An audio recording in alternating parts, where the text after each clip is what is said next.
तु सर्वसिद्धे ध्रुवमचलमनोभमं गदिं पते वोच्छामि समयपाहुड मीणमोऽसुद केवलीभणिदम् नमः समयसाराय स्वानुभूत्या चकासते चित्स्वभावाय भावाय सर्वभावान्तरच्छिदे अनन्तधर्मणस्तत्त्वम् पश्यन्ति प्रत्यगात्मनः अनेकान्तमयी मूर्तिर्नित्यमेव प्रकाशिता। खुश रहने की अभी हमें जीवन में आदत लगाना चाहिए। मैं तो हमेशा कहता हूँ, जागृत प्रज्ञा छैनी वे ही सच्चे जैनी। जैनी का लाइफस्टाइल होना चाहिए सुखी होने का।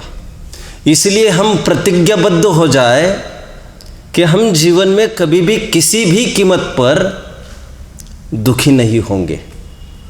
कल्पना कीजिए, लोक में भी फैमिली होती है, परिवार होता है, हम भी किसी परिवार के सदस्य हैं, परिवार में रहते हैं। जो मूल कर्ता धर्ता सदस्य होता है, बड़ा बुजुर्ग घर का, क्या उनको कभी किसी ने रोता हुआ देखा है? प्रश्न, आपने देखा है कभी रोते हुए? जो भी बड़ा होगा, मान के चलिए दादाजी हमारे घर में बड़े हैं शायद ही कोई उनको रोता देखता होगा। और वे नहीं रोते हैं, सब कुछ पचाते हैं, मार्ग निकालते रहते हैं। इसीलिए वे बुजुर्ग है और आदर्श है, और इसीलिए उनका डिसीजन, सजेशन मायने रखता है, मांगा जाता है। विचार करिए, लोकोत्तर मार्ग में जैन संस्कृति, जैन कम्युनिटी एक आदर्श मानी जाती है। हम आदर्श तब हमारा स्थापित कर पाएंगे, खरे उतरेंगे, जब वाकई में दुनिया के सामने हम खुशी रूप में पेश हो जाए। पेश हो जाए मतलब कोई कृत्रिमता की बात नहीं है। ख्याल में आए लोगों को हमारी तरफ देखकर जीने का यह तरीका हुआ करता है। देखो, कैसी भी परिस्थितियों में वे अचल अडिग रहते हैं, उन्होंने दुखी होना तो सीखा ही नहीं है। और यदि ऐसा नहीं होता है हमारे जीवन में, तो जिनशासन, जिनेंद्र देव, जिनवाणी, इनको आप, मैं भी कह सकता हूँ, यदि इस कसौटी पर नहीं उतरते हैं हम। कौन सी कसौटी पर नीरज भाई? सुखी रहने के, खुश रहने के। यदि इस कसौटी को फुलफिल नहीं करते, सदाकाल खुश रहेंगे चाहे जो कुछ हो जाए, तो हम इन सबको लजाते हैं। जिनवाणी, जिनशासन, जिनवाणी, सबको, जिनेंद्र भगवान को। और हमें कोई अधिकार नहीं है कहने का हम उनके अनुयायी हैं, और ना ही हम जैन कहलाने के भी खरेखर लायक है। लोक में भी कहते हैं, जिनको न दिन में चैन न रात में चैन, एकदम लोकल चलती है ये बात। वे काय के जैन भला? हम तो वे हैं जो दूसरों को उम्मीदें देने के हम में सामर्थ्य होना चाहिए, जीवन जीने की कला सिखाने के हम में सामर्थ्य होना चाहिए। और कह कह कर भी नहीं, हम स्वयं जी कर। एक ग्वाला, एक धीमर भारी पड़ जाएगा नहीं तो हमको। कल का धीमर, कल के धीमर की बात उठाई थी मैंने। एक धीमर भी जरा में ही निहाल हो गया है। और समझ लीजिए, यदि आप उस धीमर और ग्वाले की, पछाड़ने की छोड़िए, बराबरी भी नहीं कर पाए ना, तो आपका क्षयोपशम, आपका सालों मंदिर की देहरियों को घिसना, ये रोज की उठापटक, ये सब व्यवस्था, ये आडंबरों को, बड़े बड़े चैत्यालय वास्तुओं को बांधना, खड़े करना, ये सब निरर्थक है। देखो ना, ग्वाले को तो कुछ भी नहीं चाहिए था, कभी जिन मंदिर गया भी नहीं उसने कहा और सुन लिया, समझ लिया, 1-2 मिनट का बस फासला रहा है और कुछ नहीं। इसलिए मैं कहता हूँ हमें लोहा मानना चाहिए उस ग्वाले का जिसको कुछ भी नहीं आता है। 8वीं गाथा और उसकी टीका हमको बहुत कुछ सिखाती है। पहली बात तो यह सिखाती है, सुखी होने के लिए, खुश रहने के लिए अधिक क्षय की आवश्यकता नहीं है, बहुत बैंक बैलेंस की आवश्यकता नहीं है। जो हार थक कर अभी अभी आकर बैठे हैं कंपनी से, जॉब से वे स्वयं के भाग्य को कोसे नहीं। जरूर औरों के उनको देख देख कर, और लोग उनको देख देख कर पर्याय की दुर्लभता को नाप कर व्यर्थ नहीं गवाएं।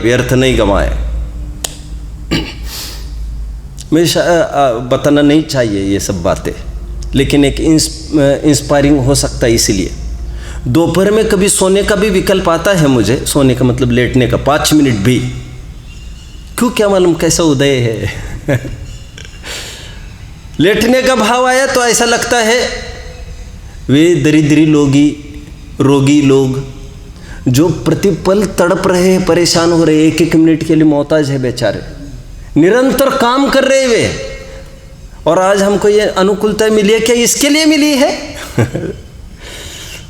वो मुझे पीछे करता है। विकथा में थोड़ा भी समय गया एकदम आग लगती है, कहाँ भट्टी में चले गए। क्या कोई प्रतिकूलता आकर दबोचने वाली है? क्या कोई दुर्भाग्य बुला रहा है क्या हमको? ऐसा हमको प्रतिपल लगना चाहिए। कल काफ़ी चर्चा मैंने इस पर की, हमारा जीवन किस में लगे, कैसे लगे, क्योंकि निश्चयाभास जैसी स्थिति न हो। हमारे पास अमृत मिला था मेरे भाई, विकथाएं देखते हुए, सुनते हुए लोगों को अच्छा नहीं लगता, समय का दुरुपयोग करते देखते हुए, इतना सब जैन शासन मिलने पर भी नॉट फेयर। मजबूरी में ये सब गोरख धंधा करना पड़ता है, वो बात अलग है जो करना पड़ता है। मैंने ये सब देखा एक्चुअली, गजब का दृश्य मैंने देखा जिसने मुझे हिला डाला। मैं अक्सर उसका जिक्र करता हूँ। बुंदेलखंड के ऐसे सीन्स है कुछ जो मैंने देखे वहाँ पर रहकर, वहाँ के समाज की लड़कियाँ, लेडीज़, महिलाएं, लड़कियाँ सभी वहाँ पर आकर 10-10 जन मिल के दोपहरी में आकर मंदिर में द्रव्य शोधन करना आदि सब ये एक्टिविटी स्वयं कर लेते हैं और ऐसे ही नहीं, घंटों पाठ करते रहते, घंटों। और आज जितना स्वाध्याय बढ़ रहा है, और इसके माध्यम से तो बहुत ही बढ़ रहा है, कितना रोग हो गया है हमको इस डिवाइसेस का। हम जिनवानी को छूना ही नहीं चाहते, किताबें धरी है एक तरफ, अच्छी आदत नहीं है। हम नुमाइशी जीवन जीना चाहते हैं। एनीवे, मैं कुछ कह रहा था, अक्सर आजकल ये प्रश्न आने लग गए हैं, वो शायद ही कभी 20 साल पहले किसी विद्वान को आए होंगे। अशुद्धि के टाइम में क्या करें, सूतक पातक में क्या करें? ये दरिद्रता भरे प्रश्न, ये आधुनिकता की उपज है पूरी। और हम इतने कहना चाहिए, इतने स्वाध्याय करने पर भी हमारे गले में कुछ भी नहीं उतरा है। हम 2-5 दिन भी बिना जिनवानी के नहीं रह सकते। ये हमारे आलम्बन का ठोस और पुख्ता प्रमाण है। हमारी हालत अच्छी नहीं है। और पुराने लोग घंटों नहीं, दिनों और रात भर जागरण किया करते थे। पर्व आदि में 10-10 दिन कैसे जागरण हुआ करते थे। अभी 20-1 साल पहले, भाई साहब आपने देखे होंगे ये दृश्य। एक ग्वाले ने हमको मात दी है एक धीमर ने कल एक कहानी सुनाई थी, मैंने नहीं, अमृतचंद्र देव की बात थी। और धीमर का इतना ही तो रूबरू हुआ आचार्यों के साथ, देखा, कुछ पूछा, जिज्ञासा लेके आइए, समाधान लेके जाइए। बहुत बड़ा टाइम टेबल नहीं है, हमको क्या करना पड़ेगा इतना बड़ा शेड्यूल नहीं है सालों का। इतना ही पूछा उसने कि सुखी होने का उपाय क्या है, अथवा उस चेहरे ने ही बहुत सारी चीज़ें पूछ ली, ऐसा भी कह सकते हैं। पूछने की आवश्यकता नहीं पड़ी, आचार्य देव ने इतना ही कहा था, स्वस्ति, तुम्हारा अविनाशी कल्याण हो, यही कहा, आत्मा को जानो। और फिर किसी ने, उसको आत्मा शब्द भी पता नहीं था, ये किस चिड़िया का नाम है।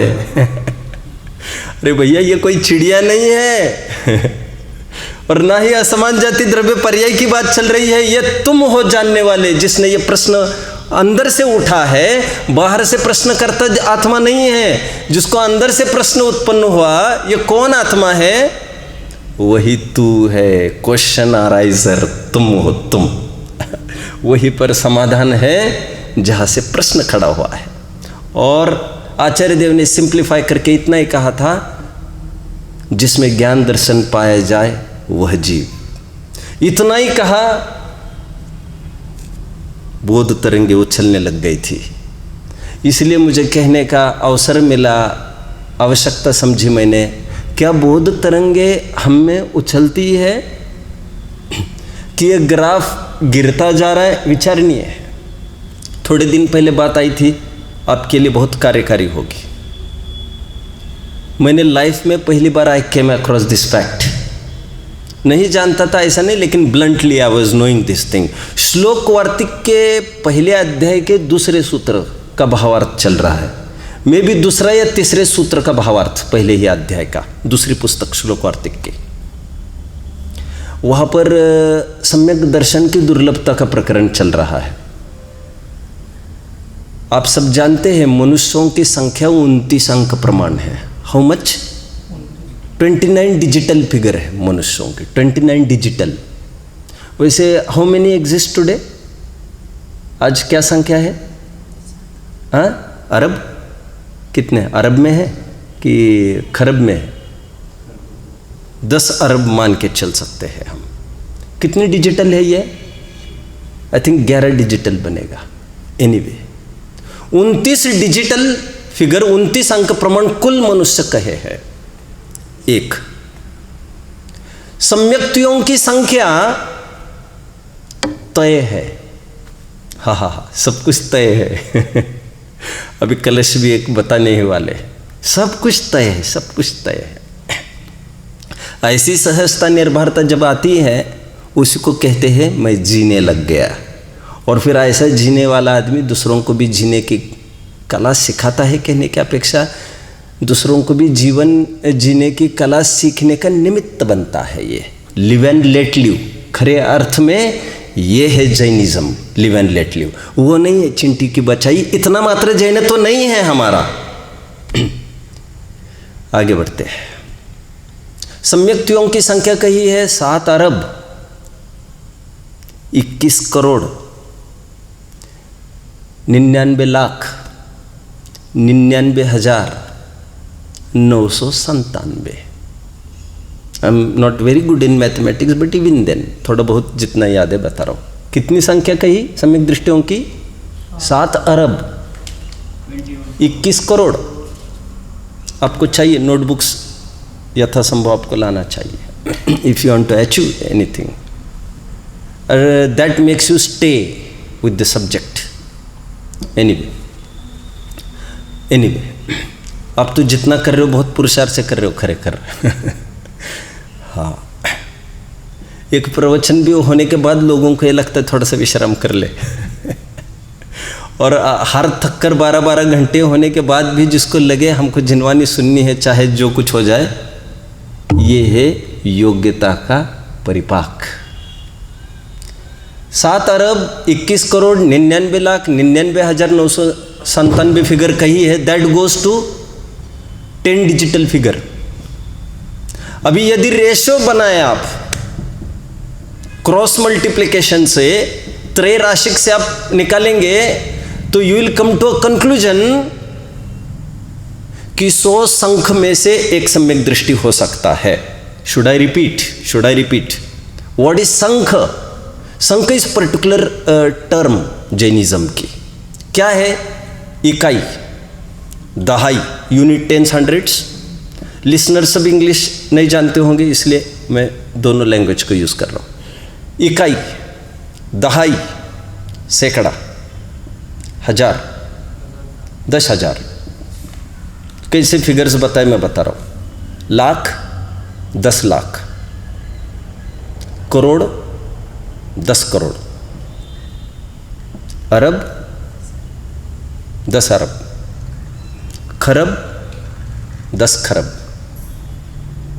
नील 10 नील, पद्म 10 पद्म, शंख 10 शंख, 10 शंख, 100 शंख। कितना डिजिटल फिगर हो गया? 20। आप हिल जाओगे, माथा काम नहीं करेगा मैथमेटिक्स लगाते लगाते। क्यों? 20 डिजिटल फिगर में से एक सम्यक दृष्टि होगा, यह तय हो गई बात। ये मैथमेटिक्स के हर एक विद्यार्थी उसको स्वीकार करेगा। 29 digital figure divided by 10 digital figure, अब ये something round about 19-20 digital figure आ गया है। और आज जितने जैनी हैं, जैनियों की संख्या अपन नापे, that goes around somewhere 50 lakhs, not reaching 50 lakhs really. उसमें श्वेतंबर भाई भी मिला लिए हैं हमने, एक ही बाप की 2 संतान है, उसमें कोई फर्क नहीं पड़ता है। आगे बढ़ते हैं, श्वेतंबर जैनी भी है, सप्तव्यसनी जैनी भी मिला लिए आज हमने इसमें। 50 लाखों में तो सबकी गिनती है ना, सब है इसमें। और 13, 20, 16.5 जो भी आते हो सब इसमें अपने भर्ती कर दिए हैं। मुमुक्षु यदि हम विचार करें तो 10-12 लाख होंगे, ऐसे क्या संख्या होगी इसकी? 10-12 लाख मान के चल सकते हैं, 12-15 होगा, यहाँ इतना खिंचतान मैं नहीं समझता ज़्यादा ग्राफ। 10-12 लाख आज संख्या है मुमुक्षु की, जो हम समझते हैं यदि हम समझे ये अधिकारी है सम्यक्त्व के। लेकिन आप जानते हो फिगर 20 डिजिटल फिगर होगा तो एक सम्यक्त्व का क्लेम है उसमें, और तुम्हारा 10 डिजिटल के लिए भी अंतिम सांसें गिन रहा है। क्या होगा यदि हम मान के चले, सब मैं जो बात कर रहा हूँ वो मेरी तरफ से शायद ही एक भी वर्ड में कह रहा हो, सब वहाँ के वर्ड से आपको रेफर करना चाहिए। मैंने रेफरेंस दे दिया आपको, वहाँ पर यह कहा है थोड़ी देर के लिए मान के चलिए एक आदमी को 2-3 सेकंड के लिए सम्यक तो हो जाए पूरे जीवन में ऐसी स्थिति में हम 8-10 आदमियों को सम्यक भी मान सकते हैं।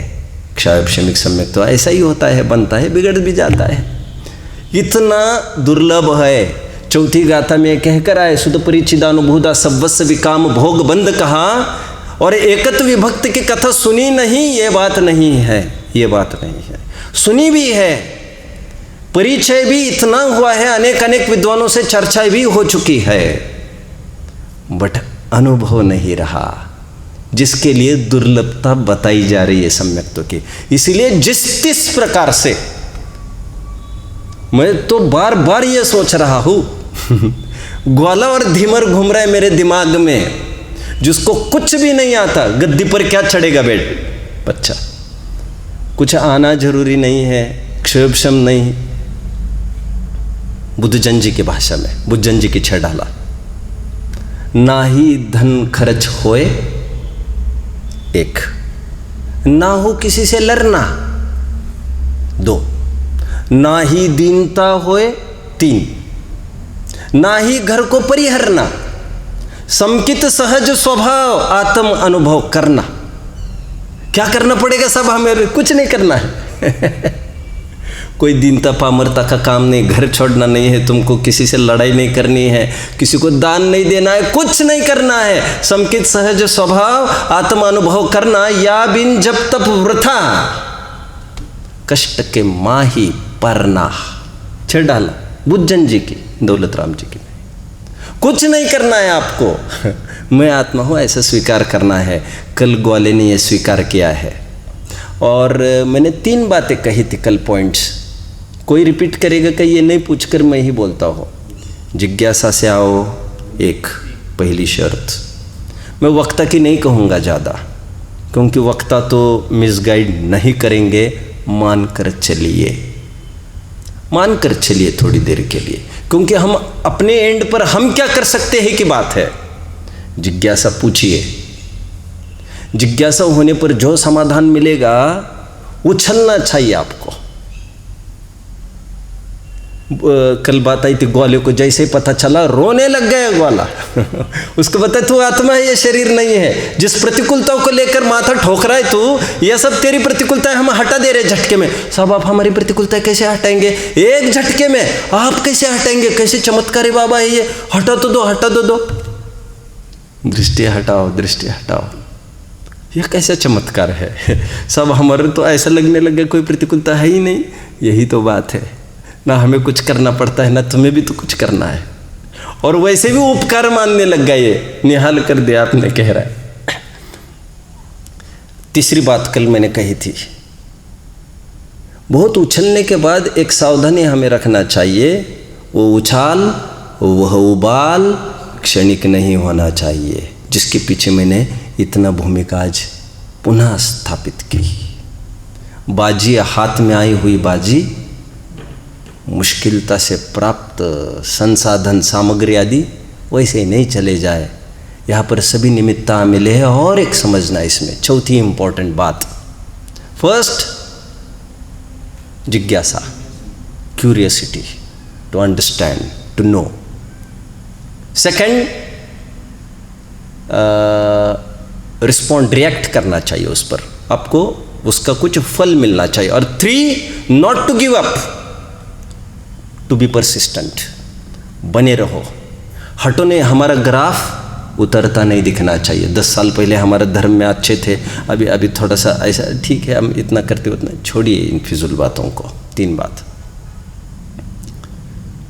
अंतिम बात टीका की कुछ कहूँगा, फिर आज आगे बढ़ना है। थोड़ा सा टेक्निकल बात करूँगा। इतनी सरलता के बाद थोड़ी सी बीच में मैं कुछ टेक्निकल भी बात करना चाहूँगा।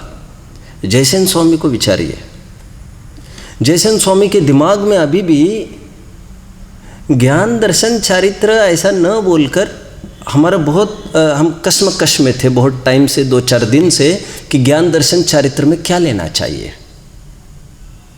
गुण लेना चाहिए कि पर्याय लेना चाहिए। चल रही है ना बात अपनी। वैसे पर्याय के रूप में तो कुन स्वामी आगे उभर ही खड़े होने वाले स्वयं 16वीं गाथा में।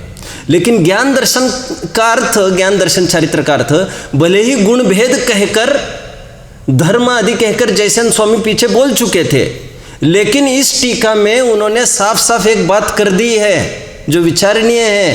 कि रे ग्वाले ने पूछा, ग्वाले को कहा, उस म्लेच्छ को कहा, म्लेच्छ मतलब म्लेच्छ की बात कर रहे हैं, मैंने ग्वाले को खड़ा किया है।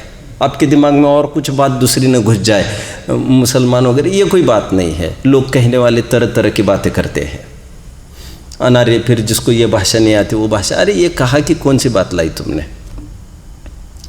उसने कहा, आचार्य ने कहा आत्मा। उसको टकटकी लगा कर देखने लग गए, आके फाड़ फाड़ कर मेंढे की भांति, कल बात आई थी, जो उसकी क्यूरियोसिटी का लक्षण है। देखना तो क्यूरियोसिटी का भी लक्षण होता है और आनंद का भी होता है। 1000 नेत्रों से देखता रहता है। बच्चे को नहीं देख रहा है वो इंद्र वो बच्चे, इंद्र बच्चे को नहीं देख रहा है, वो देख रहा है, हो मेरी ऐसी दशा जैसी तुम धारी है, ये पार लगने वाले हैं अभी जल्दी। तीर्थंकर जानते हैं ना, तीर्थंकर को 1000 सहस्त्र नेत्रों से देखता है इंद्र, ऐसा है, विक्रिया से देखता है, उसकी आंखें भरती नहीं है। आगे बढ़ते हैं। यहाँ पर फिर आज ये बात आ रही है, आत्मा मतलब क्या? लेकिन तो आज ये उत्तर दिया जा रहा है, जयसेन स्वामी कह रहे हैं, जो सम्यक दर्शन ज्ञान चारित्र वाला हो वह आत्मा। आज तक क्या बात चल रही थी? वैसे अमृतचंद्र स्वामी यही तक खड़े थे, जो ज्ञान दर्शन वाला है वह आत्मा। हमने गुण भेद कहा था, आज सम्यक दर्शन वाला, चारित्र वाला आत्मा की बात कर रहे हैं।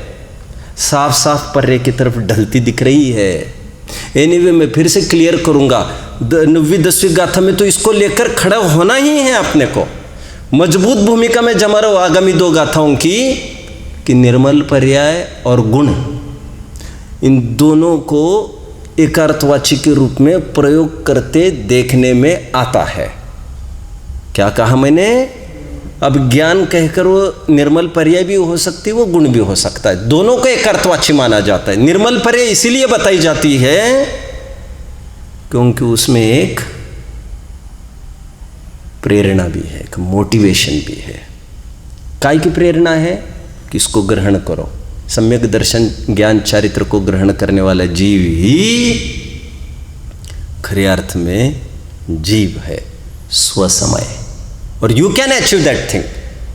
इसीलिए एक कहना चाहिए उपादेय की तरफ भी संकेत करता है ये जीव, प्रकट करने योग्य उपादेय। जयसेन स्वामी कह रहे सम्यक दर्शन ज्ञान चारित्र से युक्त वो जीव। और समापन ये कर रहे हैं इन दो गाथाओं का, इन दो गाथाओं का, 7वीं और 8वीं एक साथ। जयसेन स्वामी इन दोनों को एक सेट समझ रहे हैं और वे ये कह रहे इस प्रकार भेदाभेद रत्नत्रय की 2 गाथाएं पूर्ण हुई। ये भी, इस पर भी थोड़ा सा मैं मार्क करूंगा थोड़ा सा। व्हाट इज भेदाभेद रत्नत्रय? विचारना। ग्रंथों में सब कुछ लिखा आपको नहीं मिलेगा, आप यकीन मानना। व्हाट इज भेदाभेद रत्नत्रय? आचार्य देव तो ऐसा बोल के समाप्त कर रहे 2 गाथाओं का एक सेट। देखिए, अभेद सो निश्चय, भेद सो व्यवहार, ये बात तो तय है। पहली बात तो मैं 2 अर्थ करूंगा भेदाभेद रत्नत्रय के। इन दोनों अर्थों में ये बात तो तय है। कौन सी बात तय है? अभेद सो निश्चय, भेद सो व्यवहार। यूनाइटेड वी स्टैंड, और बोलिए डिवाइडेड वी फॉल। आगे भेद रत्नत्रय का अर्थ वैसे प्रचलन में यह है, लगभग पंचस्तिका संग्रह का 3रा अध्याय, टीका में बारंबार ये 2 शब्द आ रहे हैं, भेदाभेद रत्नत्रय। वहाँ पर भेद रत्नत्रय का क्या अर्थ लेंगे बेटा? अभेद रत्नत्रय का क्या अर्थ लेंगे? भेद रत्नत्रय इज 28 मूल गुण आदि पालने का भाव, शुभराग 6वां गुण स्थान, बहुत अच्छी भाषा में सराग चारित्र, मूविंग अहेड। व्हाट इज अभेद रत्नत्रय? वितराग चारित्र, शुद्धोपयोग, शुद्धता। एक शुद्धता है और एक शुभ भाव है। अशुद्धता है लेकिन अभी शुभ कहेंगे। अभी 6 ढाल की भी वो लाइन फिर से एक बार रिकॉल करिए। परमार्थ मुक्ति क्या है वो बेटा? रत्नत्रय बड़भागी रत्नत्रय धरे, आप लोगों के ज्ञान में एक बहुत अच्छी लाइन है। ये हमारे में बहुत बड़ी कमी है। वैसे मुझे कुछ काम नहीं है, आप यकीन मानना, मुझे कोई काम नहीं है। मेरा काम पढ़ना और पढ़ाना ही है, और मेरी भी हालत ये है असिस्टेंस लेना पड़ता है। ये अच्छा निशानी नहीं है, मैं इसी की तरफ संकेत कर रहा था। मुख्योपचार दुभेदयो बड़ भागी रत्न त्रय धरे। 6 ढाल में भी आया ये शब्द, मुख्योपचार दुभेदयो बड़ भागी रत्न त्रय धरे।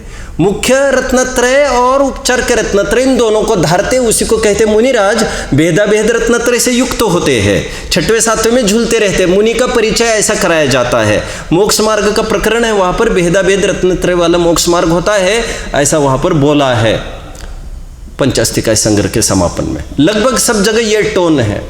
आज क्या अर्थ करेंगे, लेकिन इसका आज यहां पर दूसरा अर्थ करना है। अर्थ बदलते रहते प्रकरणानुसार। यहां पर भेद रत्नत्रय का अर्थ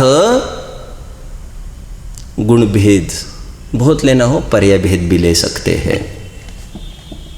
और अभेद रत्नत्रय का अर्थ शुद्ध वस्तु आत्मा।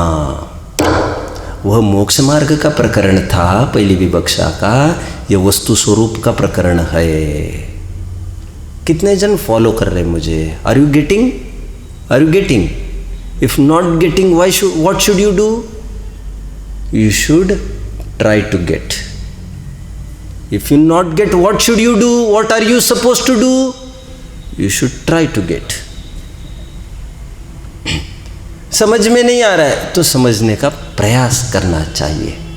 इसका 3rd ऑप्शन नहीं होता। 2 ही बातें होती, या तो समझो या तो समझने का प्रयास करो। 2 स्टेजेस में ही मार्गस्थ जीव दिखता है। He doesn't give up. आगे मैं कुछ कह रहा था। मैं ये कह रहा था कि भेद रत्नत्रय गुण भेद पर्याय भेद। अभेद रत्नत्रय मतलब आत्मा। एक और बीच में बात, एक नॉलेज की बात, फिर 9वीं 10वीं गाथा में आज बढ़ लेंगे। 3 प्रकार के व्यवहार कहे हैं, 3 प्रकार के निश्चय कहे हैं। टोडरमल जी की बात कर रहा हूँ, 250 पेज मोक्ष मार्ग प्रकाशक की बात कर रहा हूँ, ईजी रहिए आप। पहला व्यवहार ये बताया है कि 2 वस्तुओं को एक कहना, एक, जिसको असद्भुत के नाम से पहचाना जाता है। दूसरा व्यवहार बताया एक अखंड वस्तु का भेद रूप कथन करना, जिसको सद्भुत के नाम से पहचाना जाता है, 2। 3 व्रत संयम शील संयम आदि को मोक्ष मार्ग कहना, तीसरा व्यवहार। पहले 2 व्यवहार वस्तु परक थे, तीसरा व्यवहार मोक्ष मार्ग परक है। Are you getting? Try to 3 प्रकार के निश्चय कोई बताएगा मुझे? 3 प्रकार के निश्चय इसी पैरेलल लाइंस पर। ये टोडरमल जी का कमाल है पूरा। बोलिए। मैं हमेशा ये बात कह रहा हूँ, कल भी मैंने कहा, जो मोक्ष मार्ग प्रकाशक ग्रंथ पर अधिकार जमाता है उसकी सफलता हो चुकी है। वो किसी भी ग्रंथ में फ्री एक्सेस कर सकता है, फ्रीली किसी भी ग्रंथ में, किसी भी ग्रंथ का बहुत अच्छे से अर्थ समझ सकता है, खोल सकता है। 3 प्रकार के निश्चय बोलिए। पहला, पर से भिन्न एक। 2, इसमें असद्भुत का निषेध हुआ। 2, अपने से अभिन्न,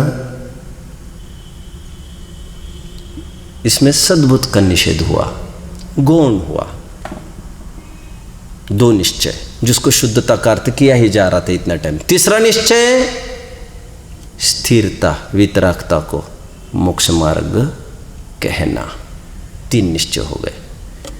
कहने के ही होते हैं नए, लेकिन निश्चय नए कहने का ही नहीं होता, जानने ही का नहीं होता। वैसे नए जानने और कहने के ही होते हैं, लेकिन निश्चय नए का विषय जानने और कहने के साथ साथ बेटा बोलो मानने का भी हुआ करता है। फॉलो कर रहे हैं आप लोग मेरी बात को? निश्चय नए के विषय में रमना जमना भी है, व्यवहारने के विषय को जानना है, कहने का काम पड़ता रहता है। 9वीं 10वीं गाथा एक बार पढ़ लेते हैं। यह गाथा का युगल है, एक साथ 2 गाथाएं चलेगी। गाथा महत्वपूर्ण है और कई जनों की मांग है, इसमें कई सारे प्रश्न हैं, तो इसलिए मैं 2-3 घंटा 2-3 पीरियड्स इस पर थोड़ा सा रुकूंगा, तसल्ली हुए बिना आगे नहीं बढ़ूंगा। वैसे थीम एकदम इजी है। 9वीं 10वीं गाथा खड़ी हो रही है। क्यों खड़ी हो रही है ये गाथा? आखिर गाथा इसलिए खड़ी हो रही है, 7वीं गाथा में यह कहा जो ज्ञान दर्शन वाला है वो जीव है। ज्ञान दर्शन चारित्र कहना वो व्यवहार, आत्मा कहना वो निश्चय, ऐसी बात चल रही थी। गेटिंग? भेद सो व्यवहार, अभेद सो निश्चय। टुकड़े किए, टुकड़े करके दिखाए, कल्पना में ही टुकड़े होते, वैसे टुकड़े नहीं होते। ज्ञान दर्शन अविनाभावी है, अलग अलग कोई ऐसे खंड नहीं होता उसका। ज्ञान दर्शन चारित्र कहना व्यवहार, आत्मा कहना निश्चय। निश्चय मतलब परमार्थ, परमार्थ यथार्थ सत्यार्थ, और वह असत्यार्थ। असत्यार्थ मतलब नहीं है ऐसा नहीं, अनुभव के काल में गौण होता है। 8वीं गाथा में यह कहा कि ऐसा क्यों हुआ, प्रश्न तो था उसका, तो उसको कहा क्योंकि व्यवहार जब काम का ही नहीं तो क्यों बताते हैं? इसलिए बताते हैं क्योंकि वो परमार्थ का प्रतिपादन करता है। देयरफॉर कितने जन समझ रहे हैं? वो प्रसिद्धि परमार्थ की ही कराता है, और इसीलिए व्यवहार का जन्म हुआ, जैसे म्लेच्छ को म्लेच्छ भाषा में समझाया जाता है। लेकिन फिर भी एक प्रश्न है खड़ा, म्लेच्छ को कैसे समझाया जाता है? थोड़ा सा विचार करना। देखो बेटा, म्लेच्छ का जो उदाहरण मैग्नीफाई थोड़ा बड़ा कर दिखाया वह अमृतचंद्र स्वामी ने किया था। कुन स्वामी थोड़ी न जानते थे कोई मेरे ग्रंथ पर टीका भी करेगा कि नहीं, वे क्यों कसर छोड़ते भला? तो उन्होंने लगे हाथ 9वीं 10वीं गाथा में स्वयं उदाहरण को खोल रहे हैं। कितने जन समझ रहे हैं मेरी बात को? अभी वहाँ पर वैसे 8वीं गाथा उदाहरण की ही गाथा है, जहनवी जिस प्रकार म्लेच्छ उदाहरण हो गया वैसे, लेकिन म्लेच्छ को किस प्रकार व्यवहार कार्यकारी है परमार्थ को समझने के लिए, ये तो अमृतचंद्र समझा चुके। वो स्वस्ति आदि कह कहकर कुन स्वामी ने तो नहीं समझाया था कुछ भी। कुन स्वामी को लगा स्वयं कि इसको कैसे समझाना, इसके लिए 9वीं 10वीं गाथा और उदाहरण को खोलने के लिए आगे ली जा रही है। ये गाथा इसके लिए है, व्यवहार निश्चय का प्रतिपादक कैसे है ये अब हम सिद्ध करते हैं। पहले ये बात तय हो जाए, व्यवहार निश्चय का प्रतिपादक है। क्या कहा? ज्ञान दर्शन कहा तो किस क्या समझना चाहिए? आत्मा। व्यवहार ज्ञान दर्शन, व्यवहार आत्मा निश्चय। ज्ञान दर्शन कहा तुमने, आत्मा देखा, इसका मतलब व्यवहार प्रतिपादक और निश्चय प्रतिपाद्य। आप समझ रहे हैं मेरी बात को? जैसे फॉर एग्जाम्पल उंगली ये दिखाने वाली और वो चंद्रमा, प्रतिपादक प्रतिपाद्य कह दूं मैं थोड़ी देर के लिए। मैंने कहा चंद्रमा प्रतिपादक, आपको दिखा चंद्रमा, तो ये प्रतिपाद्य विषय। गेटिंग? आगे बढ़ता हूं मैं, आगे बढ़ता हूं। अब उदाहरण लेके स्वयं बढ़ रहे हैं और उदाहरणों का कहना चाहिए द्रव्यन योग में बहुत प्रयोग हुआ करता है। देखिए 16वीं गाथा में एक सिद्धांत बताने वाले हैं, तुरंत 17वीं 18वीं गाथा में एक उदाहरण देने वाले हैं। 19वीं गाथा में एक सिद्धांत बताएंगे, 21वीं 22वीं गाथा में फिर उदाहरण लेके खड़े होने वाले हैं। आचार्यों की एक शैली होती है, कुछ बात बताई सिद्धांत की, फिर उदाहरण के लिए गाथा दे देते हैं। उदाहरण द्रव्यान योग का एक महत्वपूर्ण अंग है। तत्वर सूत्र में ऐसा कहा है 10वें अध्याय के 7वें सूत्र में। कौन सा सूत्र होगा ये? कौन सा सूत्र होगा? अविद्य कुलाल चक्रवर्त। वहां पर यह कहा है किसी को नाना तर्कयुक्तियों से समझाया जाए और उसको बात गले नहीं उतरे, उसको जरा से उदाहरण में से बात गले उतर जाती है। अकलंग स्वामी ने लिखा राजवार्तिक में, इसीलिए उदाहरण का प्रयोग आचार्य देव करते हैं। अभी उदाहरण 9वीं 10वीं गाथा में स्वयं खड़े हो रहे। क्यों खड़ी हो रही है दो गाथाएं? व्यवहार निश्चय का किस प्रकार प्रतिपादक है ये देख रहे। और एक बात समझ लीजिए आप, व्यवहार और निश्चय कोई दो गुट नहीं है। क्या कहा? व्यवहार और निश्चय कोई दो संप्रदाय नहीं है। लोग कहते हैं ये व्यवहार वाले हैं और वे निश्चय वाले हैं। आपको बैठना हो यहाँ पर आ सकते हो, देख लो। लोग कहते हैं हम निश्चय वाले हैं, कोई कहता है हम व्यवहार वाले हैं, कोई कहते वे निश्चय वाले वे व्यवहार वाले। कोई लोगों के ग्रुप को, किसी संप्रदाय विशेष को निश्चय व्यवहार नाम नहीं है। निश्चय और व्यवहार तो कथनी है, कथन की पद्धति है, या तो जानने की पद्धति है। नयात्मक होते हैं, नए ज्ञानात्मक होते हैं या वचनात्मक होते हैं। ये कोई दो पार्टीज नहीं है। ये भगवान ने इन दोनों का प्रयोग होना कहा है वस्तु के प्रतिपादन के लिए। आगे बढ़ता हूं मैं, दो गाथाएं पढ़ लेंगे पहले, 9वीं और 10वीं। देखिए पहले उत्थानी का पढ़ लूं मैं, फिर आगे बढ़ते हैं। अब प्रश्न यह होता है कि व्यवहार ने परमार्थ का प्रतिपादक कैसे है? जितना भी व्यवहार है वो किसके लिए? आनंद भाई, व्यवहार किसके लिए है? निश्चय के लिए। अच्छा, ग्रंथ नहीं है आपके पास? ओह सो सैड। आपके पास वो ग्रंथ वहाँ पर ऊपर रखे रहते रैक में। ग्रंथ तो चाहिए मेरे भाई, चाहिए। हाँ, ये कुछ बेसिक रिक्वायरमेंट्स है जो अंदर से ही रिक्वायरमेंट्स फील होना चाहिए। नोटबुक हो, नोटिंग हो। मुझे कुछ समझ में नहीं आता था तब भी मैं इतना सब करता था। अब तो अच्छे कुल में से आए हो, आपको थोड़ा सा इजी है टू ट्यून अप। एनीवे, कुछ कह रहा था। हाँ, व्यवहार निश्चय का प्रतिपादक है, ये सिद्ध करना है। जितना भी व्यवहार है वो किसके लिए है? निश्चय की प्राप्ति के लिए है। गेटिंग? जैसे इसको कहा, फॉर एग्जाम्पल, एकदम स्थूल एग्जाम्पल जो गाथा का विषय नहीं, आपको समझ, इसको कहा जीव। क्यों कहा इसको जीव? व्यवहार से जीव है, इसको जीव क्यों कहा? क्योंकि इसके अंदर जीव है, ऐसा समझने के लिए। इसको जीव कहा क्योंकि इसके अंदर जीव है। समझ में आया? मंदिर को देव कहा, क्यों? क्योंकि उसके अंदर देव है। 9 देवताओं में जिनालय को भी देवता कहा है, जबकि तो जिनालय तक वास्तु मात्र है। भगवान को हटाओ तो यहीं पर एक घर बन सकता है, कल्पना भी दुखद है। भगवान की प्रतिमा हटाओ तो यहाँ पर घर बन सकता है, और क्या नहीं बन सकता यहाँ पर। लेकिन वे भगवान है, इसीलिए ये मंदिर है। एक उतनी सी बात है, उसके पीछे इतनी सब बात पवित्र है। व्यवहार निश्चय का प्रतिपादक होता है। शिखर देखा, व्यवहार, भगवान दिखे, निश्चय। व्यवहार निश्चय का प्रतिपादक। ध्वजा दिखी, वो ध्वजा आपको बुला रही है, आजा, कहाँ फंस रहा है हवा। आपको ध्वजा के माध्यम से क्या दिखा? भगवान दिख रहे हैं आपको। आगे बढ़ता हूँ, मैं तो स्थूल उदाहरण से बात निकाली। व्यवहार निश्चय का प्रतिपादक है, ये सिद्ध करना है। 2 गाथाएं हमको पढ़नी है जल्दी।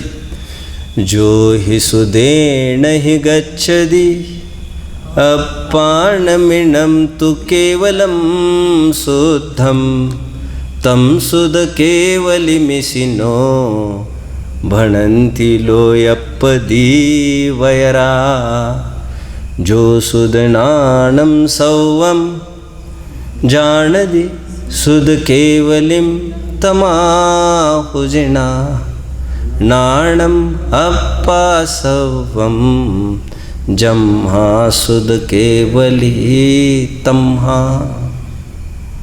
बहुत गजब की है ये भी गाथा है। आपको आनंद तो बहुत आएगा, और बहुत सारी थीम भी इसमें पकड़ में आएगी, जैनिज्म की सब बातें। वैसे एक प्रश्न पूछना चाहता हूं मैं आज। बेटा, आप बताओगे श्रुत केवली किसे कहते हैं? श्रुत केवली किसे कहते हैं? Okay, can't answer. आप में से तो कोई बता ही नहीं पाएगा। भाई साहब, श्रुत केवली किसे कहते हैं? अच्छा, आप तो बहुत सिंपल एक उत्तर आता है सामने से। जो द्वादशांक का पाठी है उसे श्रुत केवली कहते हैं। सिंपल एक उत्तर है, और यही उत्तर आएगा। आप किसी को भी जाकर पूछिएगा ये प्रश्न। समझ में आया? अरे यहां तक कि केवली की परिभाषा हमने क्या पढ़ी बताइए? केवली की परिभाषा में क्या पढ़ा हमने? सकल द्रव्य के गुणानंत परजाय अनंता, जाने एक ही काल प्रगति केवली भगवंता, जो एक समय में समस्त द्रव्यों के समस्त गुणों को, सभी क्षेत्र में रहने वाले समस्त द्रव्य क्षेत्र को और उनकी समस्त पर्यायों को जानता है। केवली की यही परिभाषा होगी मेरे भाई। ये जो परिभाषाएं आ रही है व्यवहार की टोन में आ रही है। और जब भी किसी को कोई प्रश्न पूछा जाए, वो व्यवहार ही की टोन में उत्तर देता है। और यही अपेक्षित है लोक में। अभी गाथा देखिए क्या कहना चाहती है। ये 2 गाथा है, उसका थोड़ा सा थीम बता दूं मैं। टीका की तरफ तो कल ही बढ़ेंगे, कल और शायद परसों भी देंगे अपन इसको। एक गाथा में यह कहा जा रहा है कि जो जीव, एकदम शॉर्ट में करके बताता हूं, जो जीव आत्मा को जानता है वह श्रुत केवली है। 1 क्या 1? अब ए फॉर्मूला लिखिए बेटा, 9वीं गाथा का भाव लिखो। क्या कहा? जो आत्मा को जानता है वह श्रुत केवली है। आपको धीरे धीरे समझ में आएगा। अब चाहे तो एक काम करिए, जो आत्मा को जानता है वह गैप करके श्रुत केवली लिखिए आपको चाहिए तो। मैं सिंप्लीफाई कर रहा हूं बहुत। सेकंड गाथा, 10वीं गाथा, जो श्रुत ज्ञान को जानता है, वह गैप श्रुत केवली है। Again should I repeat? अब बोलिए 90 गाथा का ए क्या है? ए फॉर्मूला, जो ज्ञान को जानता है, जो आत्मा को जानता है वो श्रुत केवली। सेकंड, जो द्वादशांग को जानता है वह श्रुत केवली। द्वादशांग समझ रहे नीरज भाई? द्वादशांग वो कहते हैं, मैं आज तक गया नहीं हूँ माफ करना, ध्यान मंदिर है ना, ध्यान मंदिर में कोई श्रुत स्कंद का बनाया है, श्रुत स्कंद है ना। यहाँ के बच्चों ने तो बहुत हवा कर दिया, नीचे भूत रहता है, ऐसा कुछ भी नहीं है, आपको जाकर देखना चाहिए। व्हाट इज श्रुत स्कंद? आप समझ लीजिए इस बात को। श्रुत स्कंद ये पहली बार आज से आई थिंक महावीर भगवान को निर्वाण होकर आज 2545 वर्ष हो गए होंगे, आई थिंक, है ना, 2545। आज से 45 वर्ष, तकरीबन 45 वर्ष पूर्व 25वां निर्वाण महोत्सव जब महावीर का मनाया जा रहा था, तो विपुलाचल पर्वत पर इस श्रुत स्कंद की स्थापना हुई थी। किसी ने इमेजिनेशन से कंस्ट्रक्ट किया था। श्रुत स्कंद मतलब उसमें 12 अंगमय जिनवानी है, 12 अंग, और उसके भेद प्रभेद कितने श्लोक वगैरह सरस्वती पूजन आपको पढ़ना चाहिए, तो उसमें सब डिटेल्स है। दैट इज ऑल जिनवानी लिपिबद्ध है पूरी 12 अंगों में, उसे द्वादशांग कहते हैं। आगे बढ़ता हूं मैं। अंग मतलब पार्ट्स में, पार्ट्स जैसे आपका 10वीं के 5 पार्ट्स में डिवाइडेड है सब्जेक्ट, कोई हिस्ट्री है, ज्योग्राफी है, मैथमेटिक्स है, ऐसा। पहला फॉर्मूला बना रहे हैं यहां पर, बोलो बेटा। जो आत्मा को जानता है वह श्रुत केवली है। सेकंड, जो श्रुत ज्ञान को पर्टिकुलर वर्ड लिया, आप सब बराबर कह रहे हैं, लेकिन मुझे थोड़ा शब्दों से बंद कर चलना है, गाथा के मूल शब्द ले रहा हूं, देन आई विल सिंप्लीफाई। जो श्रुत ज्ञान को जानता है, फिर इसकी मर्यादा नहीं रखूंगा मैं कुछ, पहले मर्यादा में रहकर अर्थ तो करूं मैं इस शब्द के, फिर मैं अपने उड्डाने ले लूंगा। जो श्रुत ज्ञान को जानता है वह श्रुत केवली। 2 फॉर्मूला बने है, कह रहे क्या? आत्मा को जानने वाला भी श्रुत केवली और श्रुत ज्ञान को जानने वाला भी श्रुत केवली। हाँ, जो आत्मा को जानता है वो निश्चय श्रुत केवली,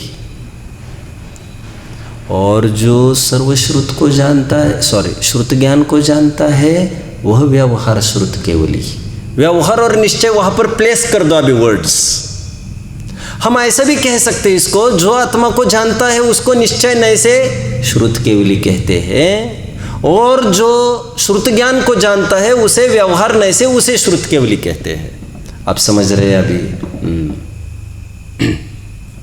सीधी बात है, जो आत्मा को जान रहा है वो निश्चय से भक्ति कर रहा है, और जो भगवान के सामने खड़ा है वो व्यवहार नहीं से भक्ति कर रहा है। इजी बात है, लेकिन ये उदाहरण एकदम स्थूल है मेरे, इस उदाहरणों पर नहीं जाना, क्योंकि ये गाथा बहुत गंभीर है। क्यों नहीं जाना आपको कल समझ में आएगा। आज इतना ही कहा मैंने, जो आत्मा को जानते हुए निश्चय श्रुत केवली, जो सर्व श्रुत ज्ञान को जानते हुए व्यवहार श्रुत केवली। व्हाट इज दिस श्रुत ज्ञान नाउ? श्रुत ज्ञान का अर्थ स्वयं टीका और भाव में खोला है, सर्वश्रुत। क्या कहा मैंने? सर्वश्रुत। व्हाट इज दिस सर्वश्रुत? द्वादशांग। ये पर्यायवाची, ये सेकंड फॉर्मूला में मैं डाल रहा हूं सब। आप समझ रहे हैं? क्या हम ऐसा कर सकते हैं? ये श्रुत ज्ञान है। पहले और एक बात समझिए आप, यहां पर बहुत बड़ी बहस होने वाली है कल, डिबेट। अमृतचंद्र स्वामी की आदत है ये सब। अमृतचंद्र स्वामी कोई भी बात को गले उतारना है, लॉजिकल अप्रोच रखते हैं, स्ट्रॉन्गर। न्याय इनसे सीखिए।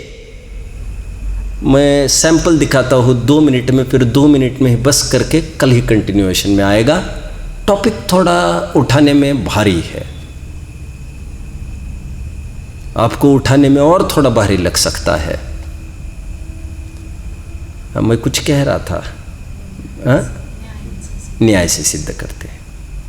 जो सेकंड पॉइंट है ना 10वीं गाथा का बी पार्ट, बी, जो श्रुत ज्ञान को जानता है, जो सर्वश्रुत को जानता है, जो द्वादशांग को जानता है, वो व्यवहार श्रुत केवली है।